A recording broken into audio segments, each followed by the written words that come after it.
بسم اللہ الرحمن الرحیم صلی اللہ تعالی علی حبیبہ محمد وعلی آلہ وسلم۔ السلام علیکم دوستو، سیرت النبی صلی اللہ تعالی علی حبیبہ محمد وعلی آلہ وسلم کے سلسلہ میں آج میں نے موضوع کا جو انتخاب کیا ہے وہ ہے زمزم کا کنواں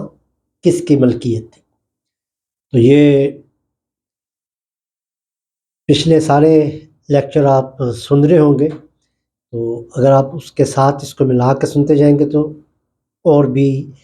وضاحت ہوتی جائے گی، لیکن تاہم اگر آپ یہ لیکچر بھی سنیں گے تو زمزم کے کنویں کے حوالے سے آپ کو یہ معلومات ضرور پہنچ جائیں گی۔ تو شروع کرتے ہیں،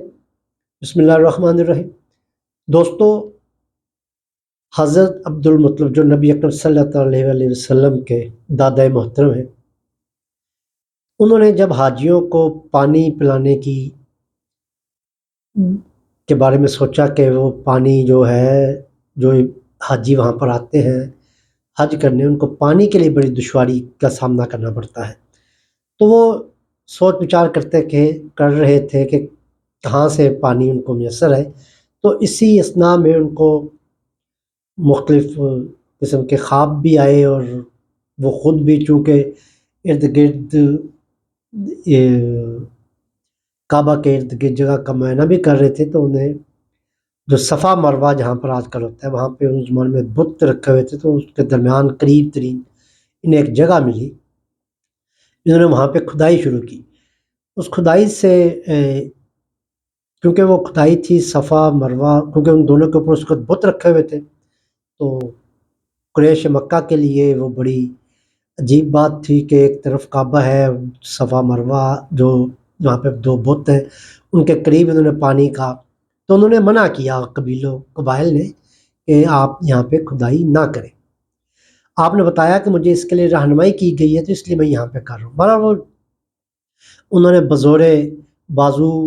بھی اس کو روکنے کی دھمکی حضرت عبد المطلب کو دی اور کہا، کیونکہ حضرت عبد المطلب کے ایک بیٹے تھے اس وقت، الحارث ان کا نام آتا ہے، کہ وہ ان کے ساتھ تھے، تو جو دوسرے قبائل کے لوگ تھے ان میں سے بعض سردار ایسے جن کے 10 بیٹے تھے، تو انہوں نے یہ دھمکی بھی دی کہ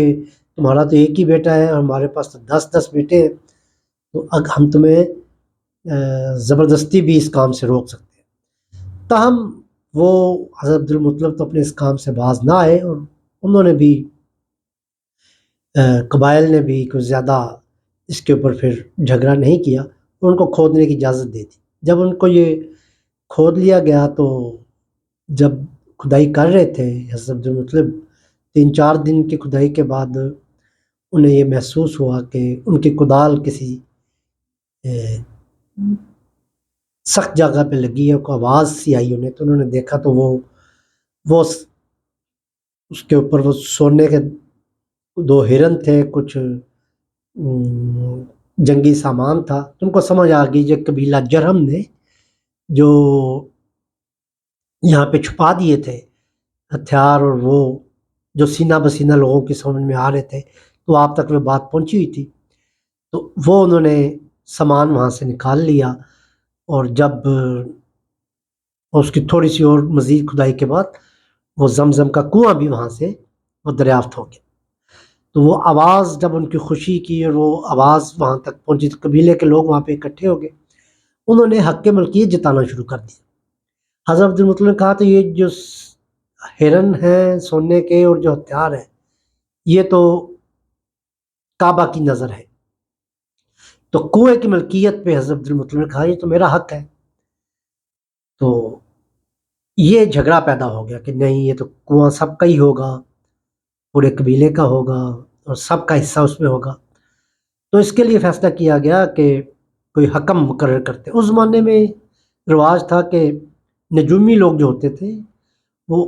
ان کے پاس لوگ جایا کرتے تھے، تو انہوں نے ایک خاتون تھی شام کے قریب جو رہتی تھی، اس کا انتخاب کیا کہ اس سے یہ فیصلہ کروایا جائے۔ تو قریش قبیلے کے والوں نے 20 بندے اپنے اکٹھے کیے، 20 حضرت عبد المطلب نے اپنے قبیلے کے اکٹھے کیے، تو فیصلہ ہوا جی کہ یہ شام کہ وہاں پہ جائیں گے تو وہاں سے یہ فیصلہ کرا کے رستے میں ایسا ہوا کہ وہ بھٹک گئے رستہ، اور وہ رستہ وہ جو قافلہ جا رہا تھا رستہ بھول گیا، تو ان کے پاس بھٹکتے بھٹکتے ان کے پاس جو تھا وہ پانی کا جو ذخیرہ تھا وہ ختم ہو گیا۔ یہ بڑی دلچسپ بات ہے کہ جو عبد المطلب کے جو قبیلہ تھا ان کے پاس تو پانی ختم ہو گیا، لیکن قریش کے پاس پانی تھا، تو انہوں نے ان سے پانی مانگا کہ آپ ہمیں یہ پانی پینے کے لیے دے دیں، تو انہوں نے پانی دینے سے انکار کر دیا۔ اب یہ لوگ پانی نہ ہونے کی وجہ سے مرنے کے قریب تھے، اور مطلب مرنے کے قریب تو نہیں تھے، لیکن وہ یہ سمجھ رہے تھے کہ پانی نہ ہوا تو اس صحرا میں سفر جاری رکھیں گے تو موت